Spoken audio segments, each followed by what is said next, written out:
Hola, bienvenidos a Justo en la Diana, el programa que analiza el hecho noticioso en todos sus círculos de acción. Hoy tenemos preparado un programa muy especial. La Gran Dama de Hierro de París celebra su 130 aniversario, un hito arquitectónico del siglo XIX que sigue impactando hasta nuestros días. Escenario de grandes momentos de la historia, símbolo de París y uno de sus principales espacios generadores de turismo. Hoy nos acercamos a la Torre Eiffel y la leyenda detrás de sus 300 metros. Acompáñenos, Justo en la Diana.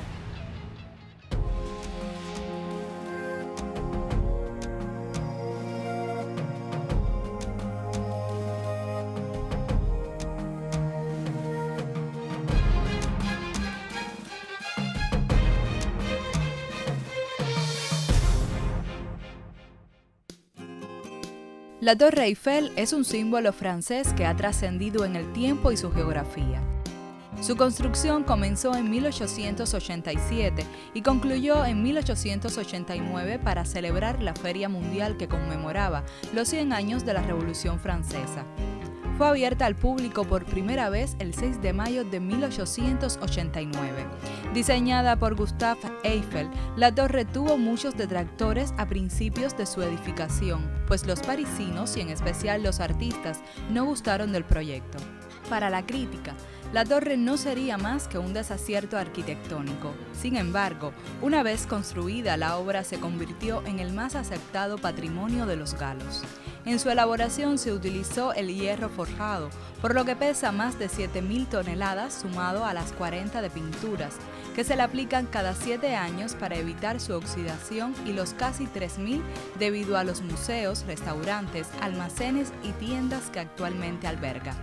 Con una altura total de 300 metros y una escalera de 1.666 escalones, la torre ostentó en su época la marca como la estructura más alta del mundo. Está equipada también con los elevadores originales, pero automatizados, que llevan a los visitantes desde la base hasta la cima. En su tope se puede observar una vista panorámica de la ciudad que converge con sensaciones de movimiento por el aire a ese nivel. Según la historia, esta pieza maestra nunca fue construida con la idea de que perdurase en el tiempo, por lo que iba a ser demolida en 1909.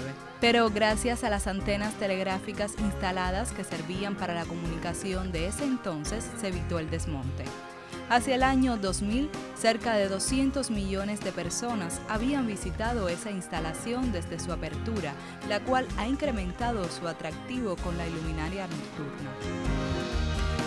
En la actualidad, unos 7 millones de visitantes la recorren anualmente, 75% de ellos extranjeros. Lorena Viña Rodríguez, Justo en la Diana. Y ahora establecemos comunicación con el periodista Luis Miguel Cabrera, quien se encuentra en París. Hola Luis, ¿cómo tú estás? Hola Diana, el placer es mío de saludarte desde la ciudad de París, a ti y a toda la teleaudiencia de Justo en la Diana. Bueno, la primera pregunta que se impone es ¿cuál es el programa, el amplio programa de actividades que tienen preparado para este aniversario?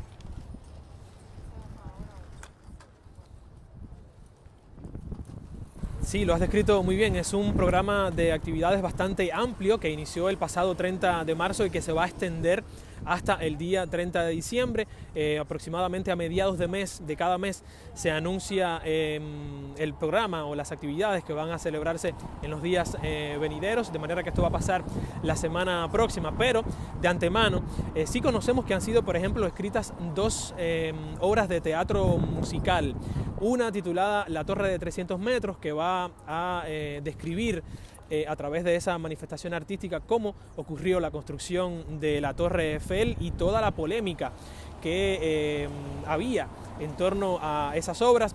Y también hay otra que lleva el nombre de Gustave Eiffel, el creador de ese monumento, en honor pues a ese ingenio que tuvo, esa idea que tuvo de crear lo que hoy es uno de los monumentos más representativos de toda esa mística que rodea la ciudad de París como ciudad del amor y la ciudad de la luz. Hay también exposiciones de arte en los alrededores de la Torre Eiffel, en los bajos de ese monumento hay exposiciones o hay fotografías que muestran las caras, los rostros de todos los trabajadores de esa edificación, una manera también de homenajearlos, y se han realizado también conciertos a lo largo largo, como te decía, del año hasta el mes de diciembre se van a celebrar otras actividades que incluyen también digamos, espectáculos de fuegos artificiales que también son usuales en la Torre Eiffel. Evidentemente un amplio programa de actividades. Y ahora en cuanto a la economía, ¿cuánto genera la Torre Eiffel en términos económicos? Sí, efectivamente. No sé cómo describírtelo en buen cubano, pero te diría que sí, es una mina de oro. Por ejemplo, su construcción, para explicártelo mejor quizás en cifras, su construcción costó 7 millones de francos de oro, lo que hoy sería 32 millones de euros.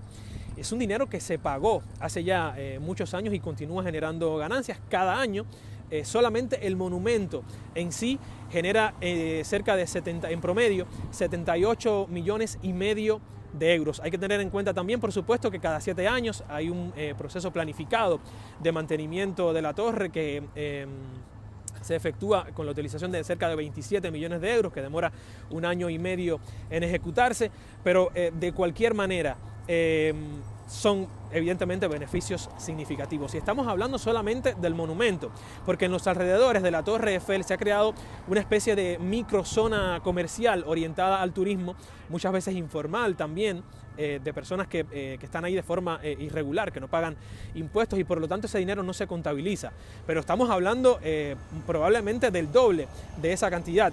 Otro ejemplo significativo, una habitación de hotel de 3, 4 estrellas puede costar fácilmente una noche en la cercanía de la Torre Eiffel, y estamos hablando simplemente de tener una vista a la Torre Eiffel. Esa habitación en un hotel de 3 estrellas puede costar fácilmente 600 euros la noche, de manera que es para que tengas una idea de la magnitud económica que genera la Torre Eiffel por estar emplazada en el lugar donde está. Evidentemente es gran parte de su atractivo turístico. Muchísimas gracias, Luis Miguel, por este contacto con nosotros desde París. Gracias a ti, Diana, ha sido un placer y hasta la próxima. Así es. Siga con nosotros, en los próximos minutos tendremos en el estudio a una invitada muy especial para conocer las leyendas en torno a la Torre Eiffel. Acompáñenos. Francia se derrumbará. Así se titula el nuevo video del terrorista Estado Islámico, en que hacen un montaje con las imágenes de los atentados del pasado 13 de noviembre y amenaza con destruir a París. La publicación de 6 minutos destaca una animación del derribamiento de la Torre Eiffel. En París, activistas de Greenpeace desplegaron una pancarta contra la aspirante presidencial en la Torre Eiffel, donde se leía el lema de la República Francesa: libertad, igualdad, fraternidad. Si Marine Le Pen es elegida, existen razones para pensar que esos valores, libertad, igualdad entre todos, fraternidad, solidaridad, etcétera, serán desaparecidos. Ante situación excepcional, respuesta excepcional de Greenpeace. Y debemos recordar la importancia de movilizarse contra el Frente Nacional. La Torre Eiffel se vistió con los colores de la bandera sudafricana. Francia le rinde tributo a Nelson Mandela, quien cumplió 95 años internado en un hospital de Pretoria. Alerta contra los peligros de informar. El 2 de noviembre está decretado por la ONU como el Día Internacional para poner fin a la impunidad de los crímenes contra periodistas, y desde París se ha lanzado una voz de alarma. Según la UNESCO, el 90% de las muertes de los informadores se producen no en zonas de guerra, sino por investigaciones sobre corrupción, delincuencia y política. Y hace unos minutos veíamos unas imágenes de cómo ha sido utilizada como escenario la Torre Eiffel en diferentes momentos históricos. Lo mismo para homenajear a Nelson Mandela, que al igual cuando el grupo terrorista Estado Islámico amenazó con destruirla hace unos años. Comenzamos con el análisis. Hoy nos acompaña en el estudio Dagna Pascual, profesora de Historia de la Universidad de La Habana. ¿Cómo estás, Dagna? Muy bien.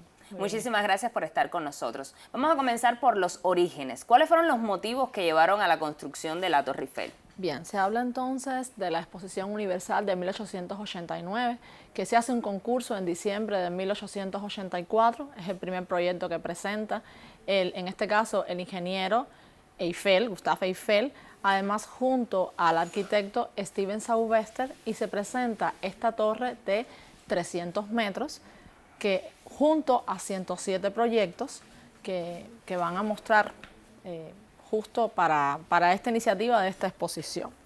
Se sabe que entonces esta torre va a tener un fuerte competidor en el caso de Jules Bourdet, que va a tener también un faro monumental para alumbrar París, pero propone una estructura de granito. El mismo Eiffel está hablando que puede ser algo irrealizable, pero en fin.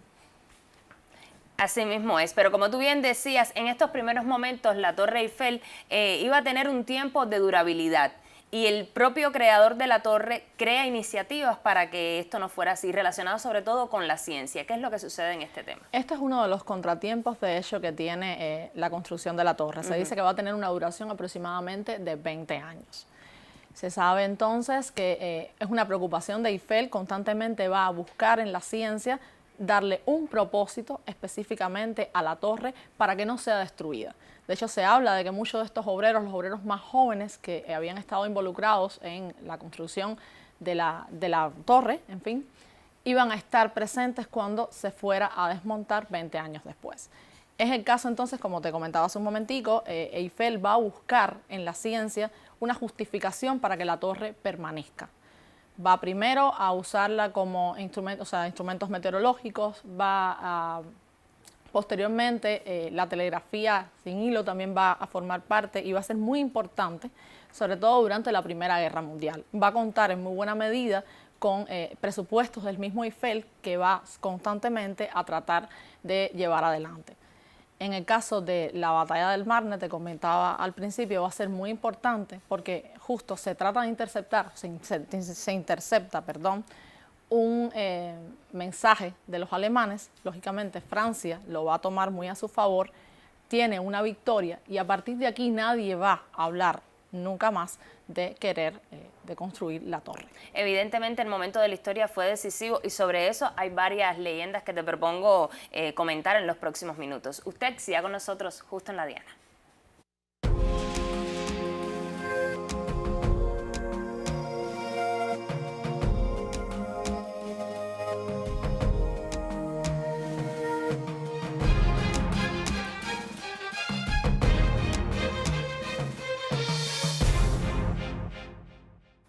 Evidentemente la historia fue fundamental para la Torre Eiffel y de eso hablaremos en los próximos minutos, pero el arte siempre ha estado vinculado a la historia de este emblemático símbolo de París.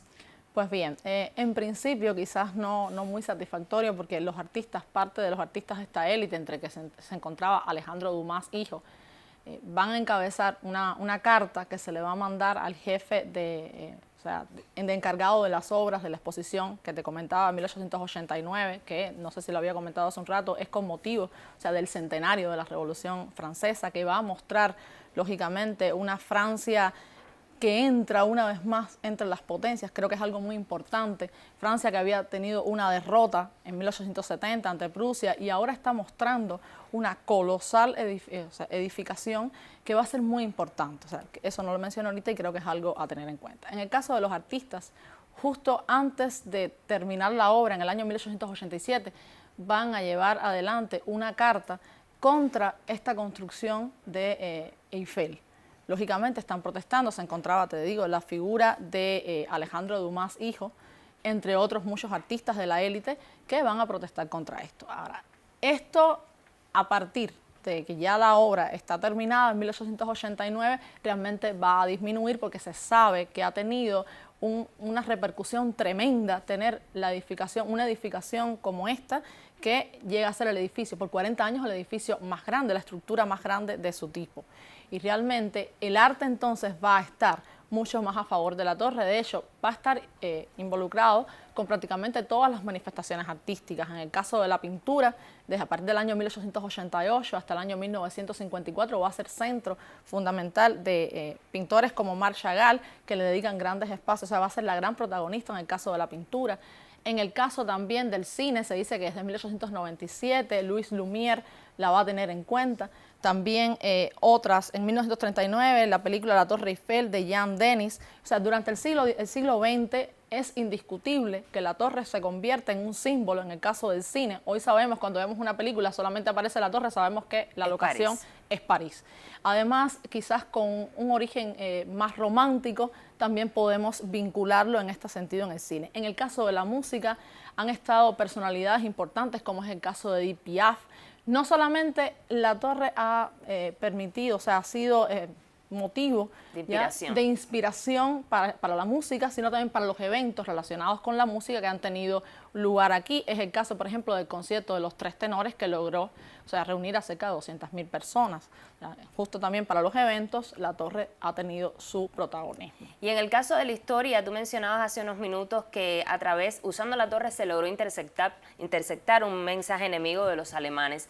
¿Cuántas otras leyendas relacionadas con la historia y sobre todo en la Segunda Guerra Mundial están vinculadas a la torre? ¿Se dice que Hitler intentó destruirla? Se dice que Hitler intentó destruir la torre, o sea, no solamente la torre, sino la ciudad de París, o sea, de forma general. Primero quisiera hablarte en el caso de cuando Hitler visita, hay una foto, o sea, en el año 1940, París está ocupada, y se dice que Hitler visita, Hitler visita la ciudad. O sea, en internet se encuentran muchas fuentes que dicen que cuando trata de subir la torre, pues lógicamente la resistencia corta, o sea, los cables de los ascensores y no puede subir. O sea, se pierde el placer de poder ver París desde las alturas. Y lógicamente, o sea, insisto, es algo que se mantiene un poco quizás como un poco de especulación, porque encuentro otras fuentes como el arquitecto en jefe que tenía Hitler, que lo va a acompañar también en esta visita que él hace a París, y en un libro que publica posteriormente, él no hace mención a que hayan cortado, o sea, los cables de los ascensores, sino más bien que la visita de Hitler fue una visita muy corta y que realmente, bueno, o sea, no hace mención, es algo importante. En el caso, te decía, del 44, cuando Hitler da la orden de destruir París. Se sabe que no lo hizo, lógicamente, se sabe que no lo hizo. Hay mucha especulación del por qué no se llevó a cabo esta orden que Hitler dio. Se dice, o sea, incluso por la historiografía, que en muy buena medida se debe a que los aliados estaban ya en las puertas de París y que realmente no se hubiese podido llevar adelante, o sea, esta orden.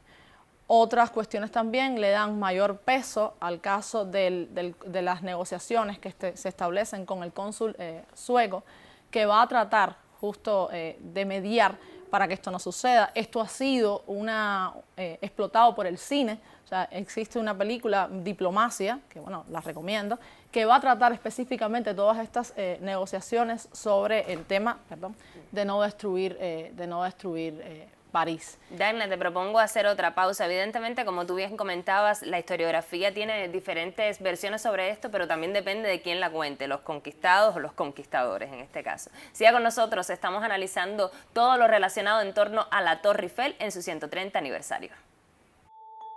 Gustave Eiffel sabía que la proyección científica de la torre podía alargar su tiempo de vida y salvarla de los adversarios.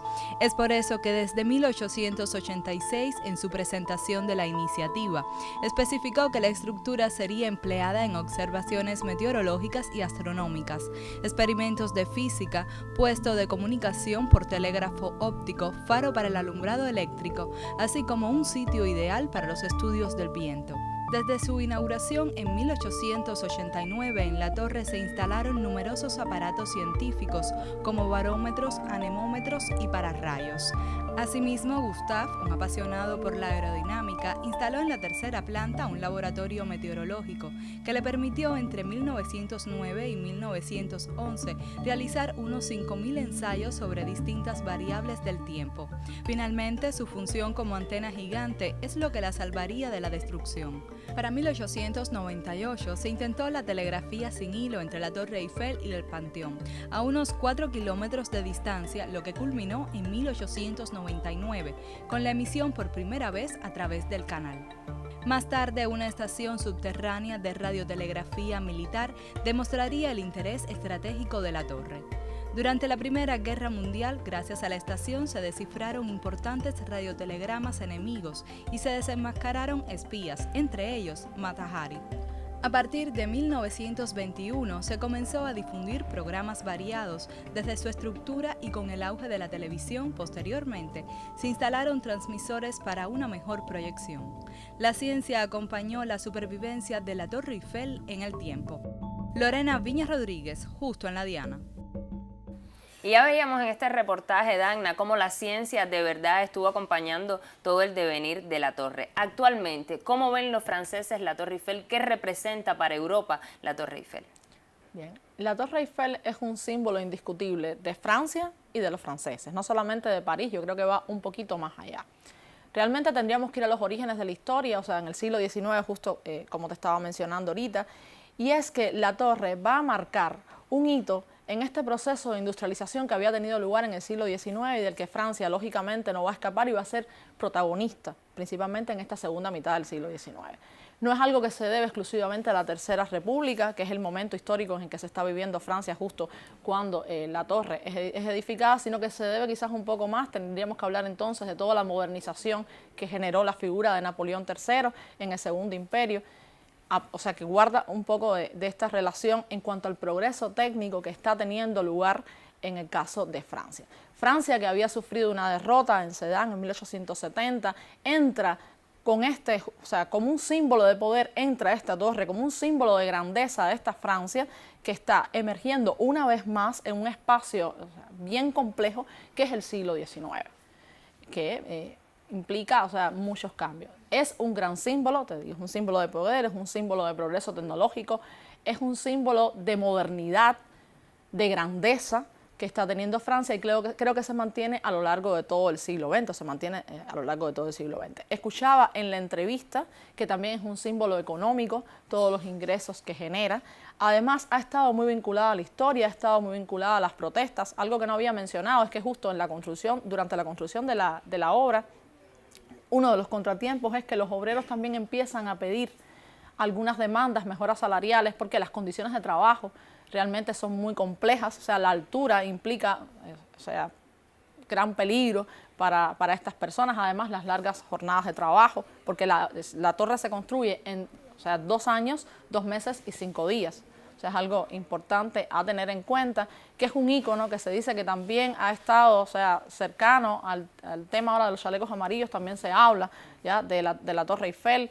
En fin, es un símbolo de la historia francesa, es un símbolo de Europa y realmente es muy majestuosa y es un símbolo, te digo, de este progreso y de esta modernidad que viene en el XIX y que se afianza, lógicamente, en el siglo XX y es testigo de todo este desarrollo. Te agradecemos mucho que hayas estado con nosotros en nuestro programa, Dagna. Esperamos contar contigo en próximas emisiones. Usted siga con nosotros, ya estamos en los minutos finales.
Hoy estuvimos contándoles todas las leyendas en torno a la Dama de Hierro de París, que celebra su 130 aniversario en este año. Evidentemente la historia, el arte, la política e incluso la economía confluyen en torno a esta imagen, la Torre Eiffel, en su 130 aniversario. Lo espero el próximo sábado para analizar un hecho noticioso en todos sus círculos de acción. Recuerde, a las 8:30 por la revista Buenos Días y también el sábado en segunda emisión a las 9 de la noche por el Canal Caribe. Como siempre les digo, al final tendrán todos los elementos que necesitan para poner el dardo justo en la diana.